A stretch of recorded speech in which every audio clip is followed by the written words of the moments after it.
Assalamualaikum warahmatullahi wabarakatuh. Om Swastiastu, Tabi pun, Shalom, Namo Buddhaya, Salam Kebajikan.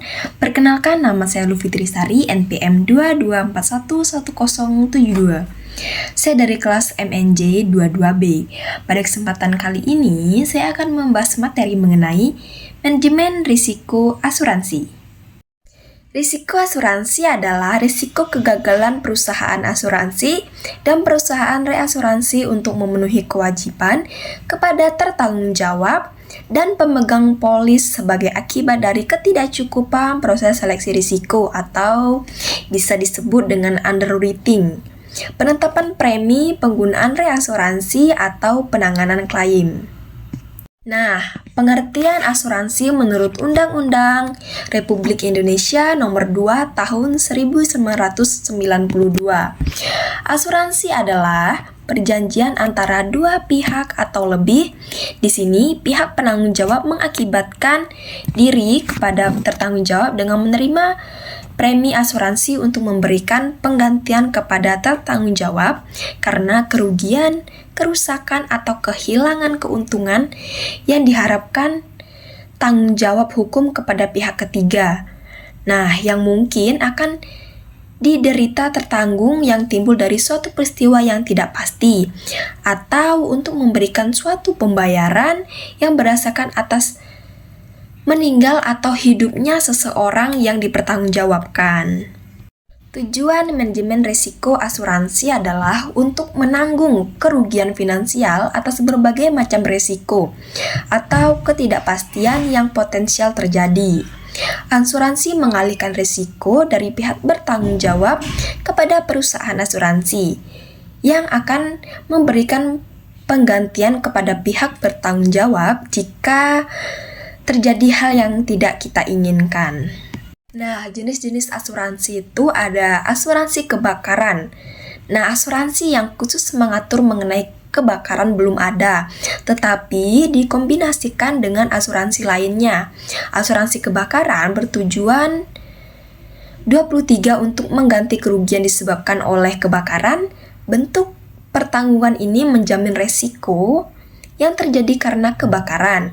Nah, oleh karena itu, perlu diadakan suatu kontrak atau perjanjian tertanggung dengan menanggung perusahaan asuransi. Selanjutnya ada asuransi jiwa. Dalam asuransi jiwa yang bertanggungkan ialah yang disebabkan oleh kematian. Nah, resiko yang mungkin timbul pada asuransi jiwa terutama terletak pada unsur waktu, karena sulit untuk mengetahui kapan seseorang meninggal dunia. Asuransi jiwa adalah asuransi yang bertujuan untuk menanggung orang terhadap kerugian finansial tak terduga yang disebabkan karena meninggalnya terlalu cepat atau hidupnya terlalu lama. Nah, selanjutnya ada asuransi laut atau bisa disebut juga dengan asuransi pengangkutan yang fungsinya mengangkut barang-barang dagangan serta komoditi lainnya dengan alat angkut yaitu kapal, perahu, motor, perahu layar. Dalam asuransi kapal laut, keperluasan hanya sedikit yang dapat diproses oleh asuransi.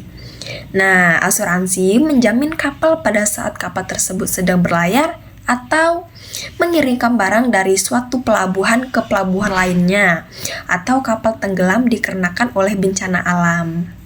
Nah, selanjutnya ada asuransi angkatan udara. Bertanggung jawab untuk asuransi pesawat udara meliputi kerangka atau tubuh dan mesin pesawat, baling-baling, motor, dan semua peralatan yang 24 merupakan bagian dari pesawat udara. Nah, termasuk perlengkapan yang dapat dilepaskan dari pesawat udara seperti kompas, radio, kabin, dan lain sebagainya. Nah, selanjutnya ada asuransi kendaraan darat. Nah, asuransi ini meliputi kendaraan yang melaju di atas aspal atau tanah yang digerakkan oleh motor atau mekanik. Tidak termasuk di atas rel, dengan kata lain, kendaraan bermotor roda 2 maupun roda 4.